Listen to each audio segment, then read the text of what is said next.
क्या महिलाओं को गायत्री मंत्र का जाप नहीं करना चाहिए? तो बड़े लंबे समय से गायत्री मंत्र को लेकर कई तथ्य सामने आते रहे हैं। उनमें से एक तथ्य ये भी है कि महिलाओं को गायत्री मंत्र का जाप नहीं करना चाहिए।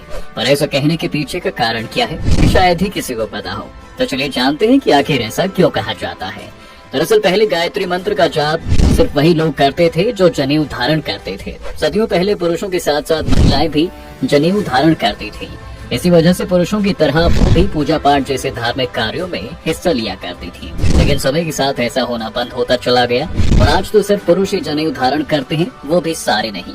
वहीं एक कारण ये भी बताया जाता है कि स्त्रियों को हर महीने मासिक पीड़ा से गुजरना पड़ता है और उन दिनों महिलाएं कोई भी धार्मिक कार्य और पूजा में हिस्सा नहीं लेती हैं।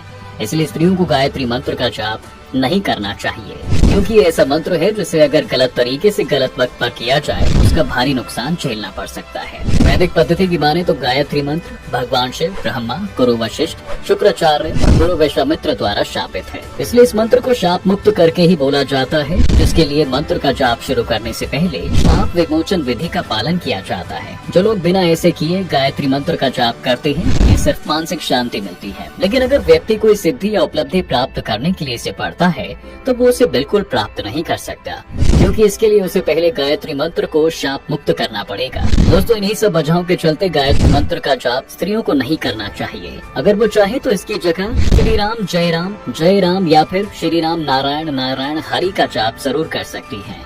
वहीं जो लोग गायत्री मंत्र का जाप करते हैं उन्हें कुछ बातों का ध्यान अवश्य देना चाहिए, वरना इसका उल्टा असर भी हो सकता है। दरअसल धर्मशास्त्र के अनुसार गायत्री मंत्र का जाप तुलसी या चंदन की माला से किया जाए। जाप करते वक्त खुश्क आसन का इस्तेमाल जरूर करें और अपना मुंह पूरब या पश्चिम दिशा की ओर ही रखें। इतना ही नहीं, इस मंत्र का उच्चारण सही ढंग से किया जाना चाहिए, क्योंकि ये मंत्र अगर इंसान को ऊंचाई पर पहुंचा सकता है, वहां से गिराने की क्षमता भी बखूबी है इसमें। इसलिए अगर इस मंत्र का जाप किसी खास उद्देश्य के लिए किया जाए तो इस मंत्र के नियमों का पालन करना बहुत जरूरी है। दोस्तों, कहते हैं कि जो व्यक्ति सच्चे मन से नियम पूर्वक सारे विधि विधान के साथ गायत्री मंत्र का जाप करता है, वो सारे मोह माया के बंधन से मुक्ति पा लेता है। फिर उसे भौतिक सुख की इच्छा नहीं रह जाती और वो वैराग्य की ओर बढ़ने लगता है। वेद पुराणों की माने तो गायत्री मंत्र का जाप करने के लिए 3 समय शुभ हैं। पहला, सूर्योदय से पहले से लेकर सूर्योदय होने तक का। दूसरा, दोपहर का वक्त। और तीसरा समय है सूर्यास्त से पहले इसका जाप शुरू करें, फिर सूर्यास्त के बाद खत्म करें। धर्मशास्त्र कहते हैं अगर ये मंत्र बताए गए सही समय पर नहीं किया गया तो इसका जिंदगी में बहुत गलत प्रभाव पड़ता है। यानी कि ये मंत्र कभी भी कहीं भी नहीं कह सकते हैं। इसके लिए जो समय और तरीका बताया गया है उसी समय इसका जाप करना उचित माना जाता है। दोस्तों, जो मनुष्य नियमों को नजरअंदाज करके कभी भी गायत्री मंत्र बोलते हैं, उनके जीवन से परेशानियां कभी खत्म नहीं होती। उनका मन हमेशा चिंता और तनाव से घिरा रहता है, जिसके चलते मनुष्य को मानसिक बीमारियां घेर लेती हैं।